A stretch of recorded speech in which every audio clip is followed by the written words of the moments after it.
मैं career prep academy को visit की हूँ, इसलिए मैं यहाँ के डायरेक्टर सर से कैरियर प्रेप एकेडमी में नवोदय के सिलेबस के बारे में कुछ बातचीत करना चाहती हूँ। सबसे पहले आप सभी को गुड मॉर्निंग। मैं इस एकेडमी का डायरेक्टर चंदन कुमार। मैं आप सभी को जो भी नवोदय के संदर्भ में बातचीत करना है, आप सभी का स्वागत है। सबसे पहले सर, सबसे पहले ये बताइए कि नवोदय का सिलेबस क्या है। नवोदय का जो क्लास का लेवल होता है, क्लास 6 के लिए इंट्रांस दिया जाता है और क्लास 9 के लिए। तो क्लास 6 के लिए जो इंट्रांस दिया जाता है उसका जो सिलेबस होता है उसमें मैथ, रीजनिंग और कंप्रीहेंशन का क्वेश्चन होता है। इसमें मैथ का जो क्वेश्चन होगा वो 20 क्वेश्चन मैथ का क्वेश्चन होता है, 20 क्वेश्चन कंप्रीहेंशन का क्वेश्चन होता है और 40 क्वेश्चन होता है रीजनिंग का होता है।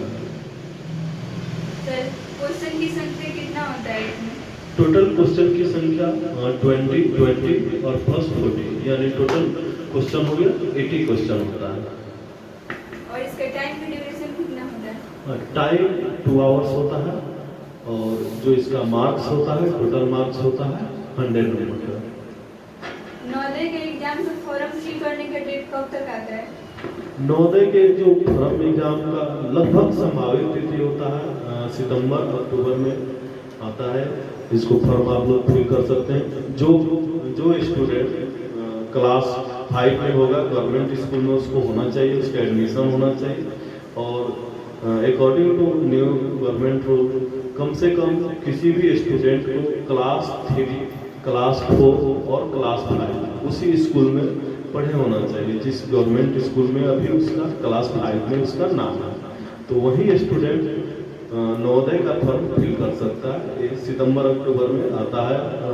ज़्यादातर आप लोग सरकारी रिजल्ट पर वेबसाइट पे भी या अगर कहीं भी देख सकते हैं, नोटिफिकेशन आता है। क्या इसमें कैटेगरी वाइज छूट मिलता है? जी बिल्कुल। जैसे कि इसमें रिजर्वेशन का 2 तरीका है। एक तो क्लास वाइज जैसे कैटेगरी वाइज भी रिजर्वेशन होता है और एक अर्बन और एक विलेजर्स। तो विलेजर्स को भी ज़्यादा बेनिफिट होता है और उसको भी रिजर्वेशन मिलता है। जी जी, वही मैं बताया ना। जैसे कि इसमें जो रिजर्वेशन का तरीका है वो 2 प्रकार से है। एक तो रीजनल टाइप से कि जो बच्चा विलेजर्स एरिया से है उसको रिजर्वेशन मिलता है और जो एक कैटेगरी में जो जनरल, ओबीसी, एसी, एसटी है तो उसको इस प्रकार से रिजर्वेशन मिलता है। अभी हमने सिलेबस के बारे में जाना, जिसमें इंग्लिश का सिलेबस था हमारा, क्या कॉम्प्रिहेंशन। तो हम कॉम्प्रिहेंशन के बारे में जानना चाहेंगे कि कॉम्प्रिहेंशन क्या है। कॉम्प्रिहेंशन के संदर्भ में ये बात है कि जैसे कि कोई स्टोरी दिया जाता है और उस स्टोरी से क्वेश्चन पूछा जाता है। जैसे कि मैं बता रहा हूँ कि एक रामायण ही स्टोरी हो गया। रामायण के बारे में बताया जा रहा है कि हाँ, दशरथ जी के 4 पुत्र थे। उनके पुत्र का नाम राम, लक्ष्मण, भरत, शत्रुघ्न थे।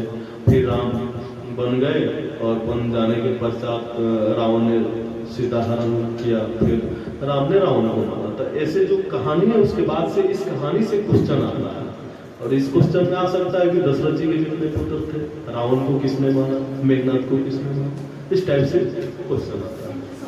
ओके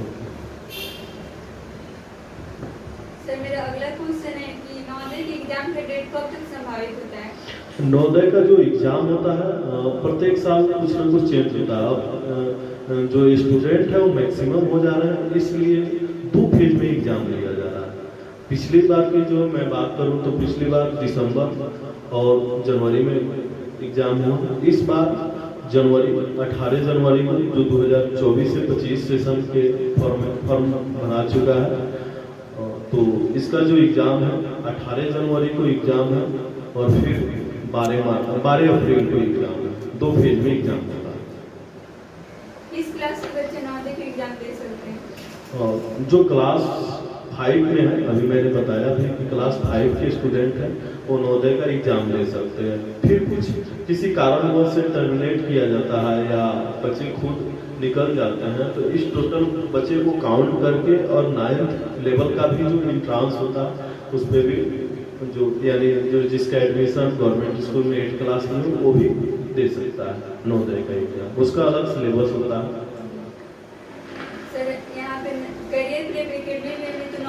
सिलेबस की पढ़ाई होता है, तो इसके बारे में कुछ बताइए। यहाँ पे रहने खाने पीने की क्या सुविधाएं हैं? जी बिल्कुल।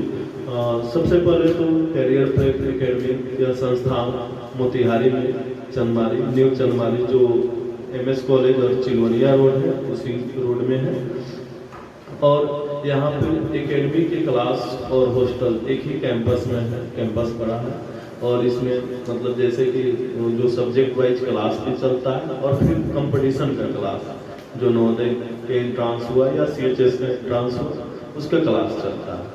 तो यहाँ पे रहने के लिए जैसे कि प्रत्येक रूम में मेरा एक वीडियो भी डाला गया है इस साइट पे कि प्रत्येक रूम में वॉशरूम की सुविधा है, फिर हॉल्स है, उस हॉल में लाइब्रेरी, सारे सुविधाएं हैं। तो रहने की सुविधा परफेक्ट है। सिंगल बेड भी मिल जाता है और कोई 2 भाई आता है तो उसको लिए डबल बेड भी मिल जाता है।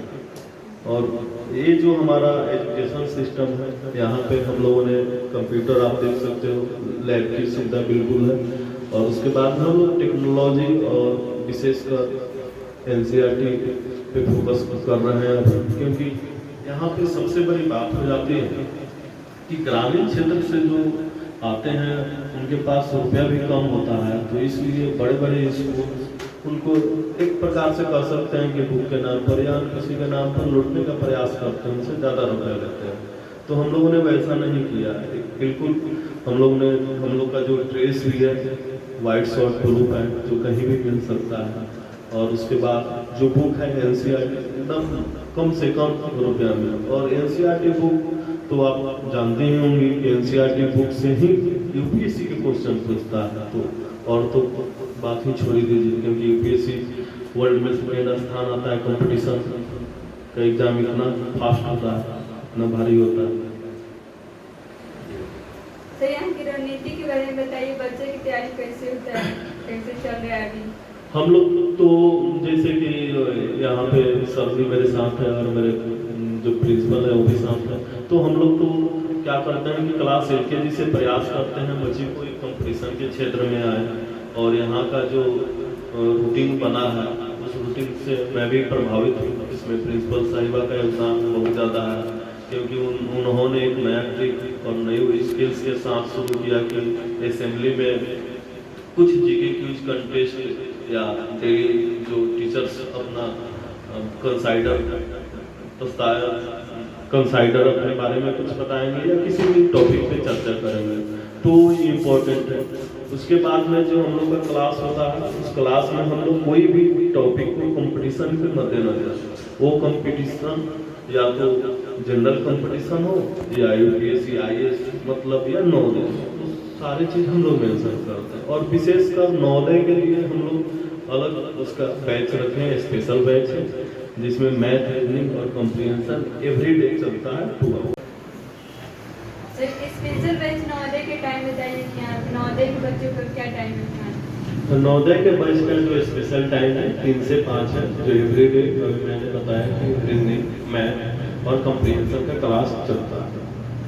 और जो कमजोर छात्र हैं उनके लिए अलग से कोई टाइम? कमजोर छात्र जैसे कि अगर बैच में थोड़ा सा टीचर रुक जाते हैं और वहाँ पे उस चीज़ को सॉल्व करते हैं, जो भी कमजोर स्टूडेंट है उसका प्रश्न या तो बाद में 5 से 10 मिनट हो जाता है, और नहीं तो कभी कभी स्पेशल डाउट क्लास चलता है, जो जैसे कि संडे हुआ या कोई भी डाउट क्लास चलता है।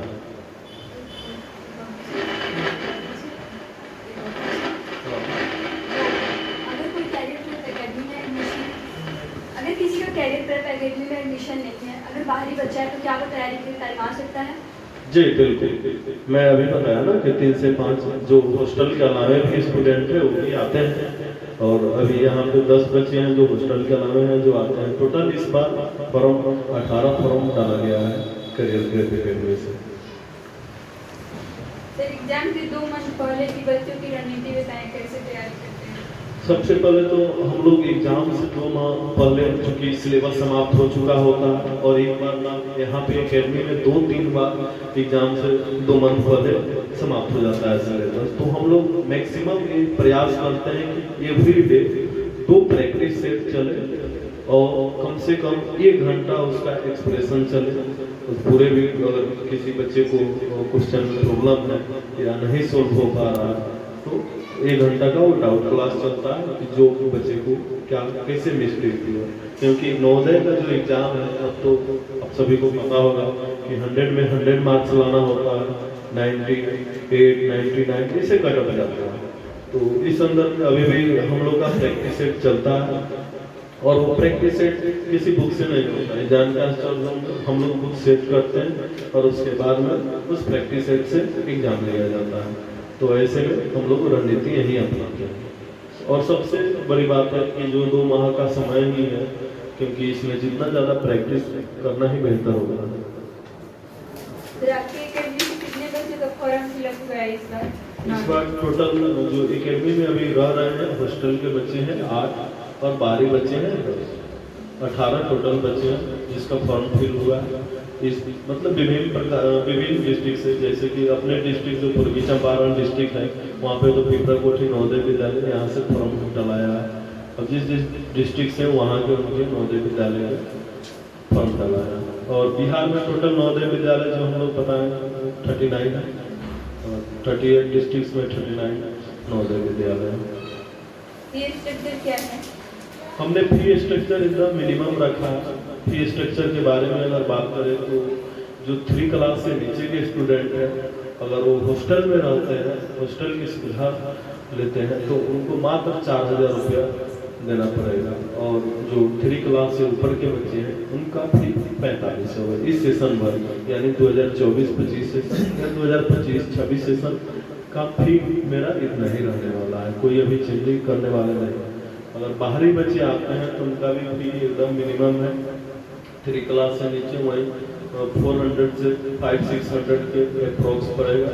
और जो सीनियर स्टूडेंट है क्लास 7-6 का ये सब का फी मतलब लगभग सबका फी 800 से नीचे है जो बाहरी बच्चे हैं आता है एकेडमी यानी हॉस्टल से बाहरी बच्चे आते हैं। Okay thanks. हमने तो अभी तक हॉस्टल की फैकल्टी के बारे में सब कुछ जाना, लेकिन हमें एडमिशन के बारे में कुछ नहीं जाना कि अभी स्कूल में एडमिशन क्या चल रहा है, उसके मैक्सिमम फ़ी क्या है, मिनिमम फ़ी, सब कुछ हम लोग जान चुके हैं। लेकिन क्या अभी एडमिशन ओपन है?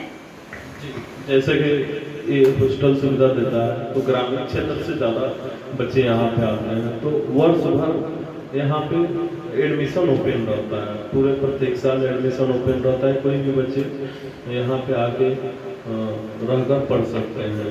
एडमिशन 365 डेज ओपन रहता है। क्योंकि ग्रामीण क्षेत्र से हैं तो बच्चे यहाँ पे 2 उद्देश्य से आते हैं। तो कुछ बच्चे बदमाश होते हैं जिनके पेरेंट्स सुधारने के लिए भी रखते हैं हॉस्टल में, और दूसरी बात जिसका उद्देश्य होता है कि अच्छी शिक्षा में जाए, अच्छे शिक्षा के माहौल में रहकर बच्चे 24 घंटा वहीं पे पढ़ें। तो इसलिए तो इस दोनों चीज़ को रखते हुए हमने पूरे वर्ष भर एडमिशन ओपन रखे। हाँ, इसमें थोड़ा कठिनाई आता है क्योंकि अगर कुछ बच्चे सिलेबस के बीच में आते हैं तो फिर उसको हम लोग सिलेबस को कैसे समाप्त करें, चाहे उसको सिलेबस कैसे प्रोवाइड करें, तो इस समय कठिनाई आता है। तो इसलिए हमने अपने एकेडमी के लिए ऐसा रूल रखा है कि प्रत्येक 10 स्टूडेंट पे लगभग 1 टीचर यहाँ पे रहता है। अगर अभी मेरे पास 50 स्टूडेंट हैं तो यहाँ पे 7 टीचर हैं। तो मैंने ये रूल बनाया है क्योंकि बच्चे को बेहतर से बेहतर शिक्षा मिल सके और कोई भी बच्चे अगर बीच सेशन में भी आते हैं तो उसको समस्या ना हो। बहुत सारे स्कूल में होता है कि जैसे हमें एडमिशन फॉर्म के नाम पे अलग से पैसे लिए जाते हैं, क्या यहाँ पे ये सारी चीज़ें हैं?